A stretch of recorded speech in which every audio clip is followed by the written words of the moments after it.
L'une des pires erreurs que nous faisons lorsque nous rentrons vivre en Afrique, après plusieurs années passées en Occident, c'est de faire des choix qui ne correspondent pas à notre réalité financière.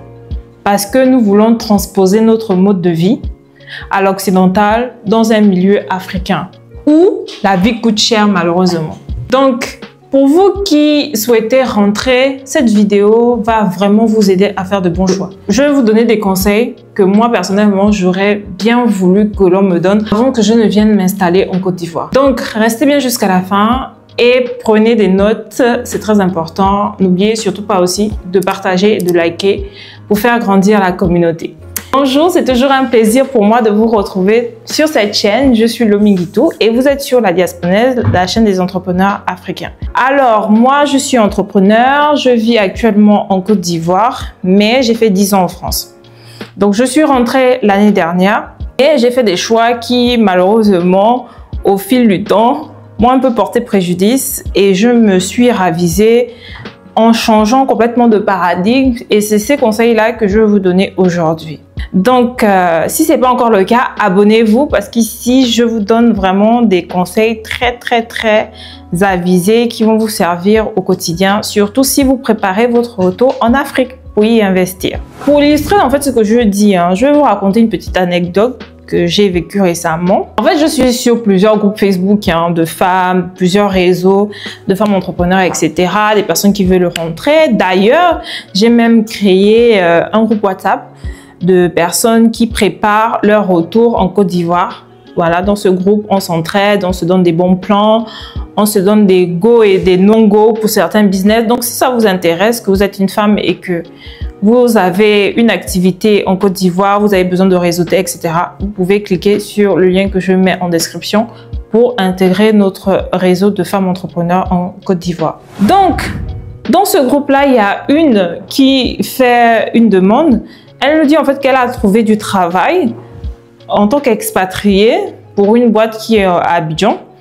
Donc, elle va quitter la France et puis elle va venir en Côte d'Ivoire. Sauf qu'elle n'est pas d'origine ivoirienne, elle ne connaît pas la Côte d'Ivoire. Donc, elle nous posait la question de savoir si son salaire était suffisant pour pouvoir s'en sortir et bien vivre à Abidjan. Et aussi, elle nous disait qu'elle recherchait des écoles françaises pour pouvoir y inscrire son fils puisqu'il suit un programme français. Et aussi qu'elle recherchait un appartement 4 pièces. Donc, quand elle a fait sa demande, moi j'ai répondu en lui disant que c'était déjà une bonne nouvelle de savoir qu'elle rentrait et qu'elle au moins en venant, elle n'est pas venue sans but précis. Ce n'est pas qu'elle revient à l'aventure pour entre griffes se chercher, bien pour essayer une aventure entrepreneuriale. Elle sait au moins qu'elle a un travail sur 1-2 ans et qu'elle aura un salaire fixe chaque fin du mois. C'est à peu près 2000 € dont elle parlait. Et puis, je lui ai dit que, mais si tu es seule avec ton fils, pourquoi tu prendrais un 4 pièces? Parce que, en plus de cela, elle disait un 4 pièces, donc 3 chambres, dans un quartier sécurisé où il y a quand même des expats pour qu'elle se sente bien en fait. Je lui ai dit, ça c'est très bien, mais les appartements de 4 pièces, dans les types de quartiers que tu décris, tu en auras pour 500 000, 800 000, 1 million, ça dépend des endroits. Donc, si déjà tu vas investir autant d'argent dans un appartement pour des pièces qu'en réalité tu ne vas même pas occuper, c'est pas raisonnable. Et je lui ai posé la question de savoir, est-ce qu'en France, pour 2 personnes, tu prendrais un 4 pièces? Je ne pense pas. C'est vrai qu'on se dit que quand on va en Afrique, on va pouvoir prendre de grands espaces pour pouvoir y aménager, recevoir des parents, etc. Mais il faut aussi vivre avec votre réalité financière du moment. Et ce n'est pas parce que vous quittez l'Occident que vous allez forcément vouloir vivre de la même manière. Parce qu'en réalité, si vous voulez vivre avec un rythme occidental, vous devez faire partir de la classe aisée parce que ça coûte hyper cher. Donc, si vous êtes de la classe moyenne en Occident, ne prétendez pas vouloir vivre ici comme une personne qui est de la classe aisée et plus qu'aisée. Ça, très vite, vous allez déchanter et puis ça va vous asphyxier financièrement parce que vous ne pouvez pas tenir. Donc, vraiment, pour vous qui voulez venir, si vous avez trouvé du travail, essayez en tout cas la première année de ne pas faire des choix excessifs. Faites des choix raisonnables en fonction de votre poche. En tout cas, si vous avez vraiment des objectifs de vous faire des épargnes, certes, vous avez un salaire et que vous voulez faire des investissements immobiliers, par exemple, ou bien de lancer une entreprise, une boutique, etc. La première année, je vous invite à faire des choix qui vous permettraient de mettre suffisamment d'argent de côté. Donc, au lieu d'un 4 pièces, dans son cas, par exemple, elle aurait pu prendre un 3 pièces, donc une chambre pour elle, une chambre pour son fils. De temps en temps, si la famille vient, bon, voilà, on s'arrange. C'est des choix, des concessions que l'on fait, mais au moins, ça pourra l'aider à ne pas avoir un loyer d'1 million, voilà, ou de 700 000, 800 000 pour seulement 2 personnes. Donc, le choix du quartier aussi, certes, la sécurité, elle est très importante. Et même moi, quand je choisis un quartier, c'est ce que je recherche. Mais bon, je ne vais pas aller à Beverly Hills si je n'ai pas les moyens d'y aller, quoi. Donc, je prends un quartier qui est quand même sécurisé, où la classe moyenne y habite. Et plutôt que de faire le choix de prendre un appartement à 800 000, on va peut-être faire le choix de prendre un appartement à 200, 250 000. La première année, ça nous donne une marge de 400 000 pour faire des économies, par exemple. Donc, pour ceux qui ont des écoles, moi, je peux comprendre que on veut garder le même style de vie. Donc, on va inscrire les enfants dans les écoles françaises, mais ça coûte aussi une blinde. Bon, pour ceux qui ont de l'éducation, on va pas lésiner sur les efforts parce que c'est quand même de l'éducation. On veut que nos enfants apprennent dans des bonnes écoles.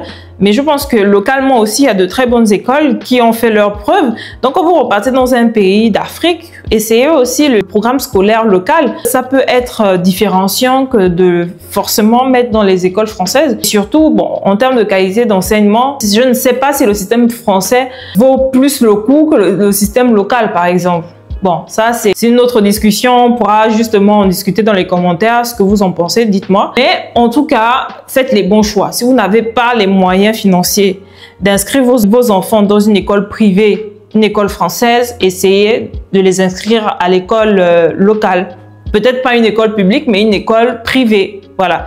Parce que quand on est en France, l'école publique est gratuite. Vous mettez vos enfants à l'école, ils y vont, vous ne payez pas. Donc, ça ne représente pas une charge. Mais si vous devez mettre vos enfants dans une école française qui coûte 1 million, 2 millions à l'année, bon, ça commence quand même à peser le portefeuille, en fait. Et aussi, en termes d'accessibilité de transport, essayez de trouver un logement qui n'est pas très loin de votre zone de travail, surtout pour une ville comme Abidjan. Il y a tellement des embouteillages que si vous habitez très très loin, vous allez aussi durer dans les transports. La qualité de vie prend un coup. Il fait chaud, donc rester 1 heure dans les embouteillages parce qu'on habite hyper loin, bon, ça c'est un peu compliqué. Et aussi en matière de transport, le carburant et tout, quand vous habitez loin, vous dépensez aussi. Donc vraiment, essayez de poser les choses et de faire des bons choix.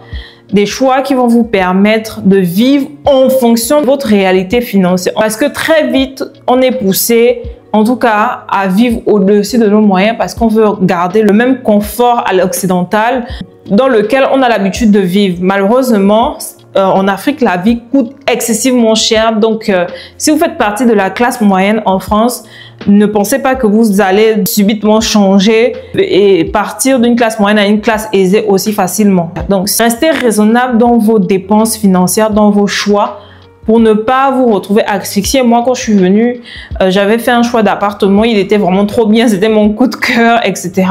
Mais au bout de 6 mois, j'ai dû déménager parce que je me suis rendu compte que je ne tenais pas le coup. Il y avait tellement de dépenses supplémentaires auxquelles je n'avais pas pensé et que je ne connaissais pas parce que à la base, je connaissais pas la Côte d'Ivoire.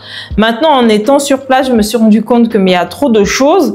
Et si je continue dans ce sens-là, bah, je ne pourrais jamais faire des économies. Donc, c'était avec un pincement de cœur que je suis partie et aussi parce que j'ai eu un coup assez difficile sur le plan financier l'année dernière à cause d'un mauvais choix de business. Donc, je n'avais plus les moyens de pouvoir tenir le coup et j'ai dû faire le choix, en tout cas, de pouvoir réduire mon train de vie et de vivre comme une personne locale, une personne lambda de la classe moyenne. Et je me sens moins asphyxiée financièrement. Aujourd'hui, je fais des choix raisonnés en fonction de ce que j'ai véritablement et non pas en fonction de ce que j'avais quand j'étais en France. Voilà un peu ce que je voulais partager avec vous. Ne faites pas cette erreur. En tout cas, c'est valable pour la Côte d'Ivoire que pour d'autres pays africains parce que généralement, ce sont souvent les mêmes réalités. Ne faites pas cette erreur en rentrant de vivre au-dessus de vos moyens parce que vous êtes rentré en Afrique. C'est pas parce que vous êtes resté longtemps en Occident que vous êtes devenu riche. C'est pas vrai ça. Ce n'est pas vrai. À moins que vraiment là-bas aussi, vous avez déjà eu une meilleure situation financière. Donc oui, même si vous rentrez, vous avez des économies, vous avez suffisamment d'argent pour vous mettre bien. À moins que vraiment votre entreprise aussi vous loge, vous avez d'énormes avantages en nature, oui, vous pouvez vous le permettre. Mais que l'on se comprenne bien, c'est dans une configuration où quelqu'un qui a une vie normale, une vie de quelqu'un de la classe moyenne, rentrera en Afrique et qui subitement veut vivre comme un riche. Bon, ça va être compliqué pour vous. Donc, faites des bons choix. Faites des bons choix et surtout, privilégiez la première année de vous faire des économies. Vous allez voir, ça va vraiment vous aider pour la suite parce que la vie est vraiment imprévisible. Et même si vous avez des projets plus tard, ça va vous aider à les financer. En tout cas, si vous avez besoin de conseils pour vous qui prévoyez rentrer en Côte d'Ivoire, je vais mettre un lien en barre de description. N'hésitez pas à me contacter, vous me posez vos questions et c'est avec plaisir que je vous répondrai. Et puis, pour vous, les femmes qui avez des business en Côte d'Ivoire, si vous avez besoin de réseauter, n'oubliez pas, on a un groupe. C'est gratuit, l'adhésion, il suffit juste de remplir un formulaire et puis nous parler de vos projets. On est aujourd'hui une 60aine de femmes qui ont déjà des activités ou qui sont en cours de réalisation de projets. Donc, si vous avez une activité, on vous aide à pouvoir trouver des marchés parce que c'est comme ça que ça marche, c'est le réseau. Et deuxièmement, si vous avez un projet, vous voulez faire une ferme, si vous voulez construire une maison, vous recherchez des prestataires sérieux, des recommandations, ce groupe aussi est fait pour vous, chères mesdames. Vous pouvez venir avec plaisir que l'on vous comptera parmi nos membres. Merci en tout cas d'avoir suivi cette vidéo. Je vous lis dans les commentaires, pour vous qui êtes déjà rentrés, quelles sont les erreurs que vous avez faites et que vous pouvez conseiller aux gens afin que ces personnes-là ne fassent pas les mêmes erreurs que vous. Je vous lis dans les commentaires et je vous dis à très bientôt pour une prochaine vidéo.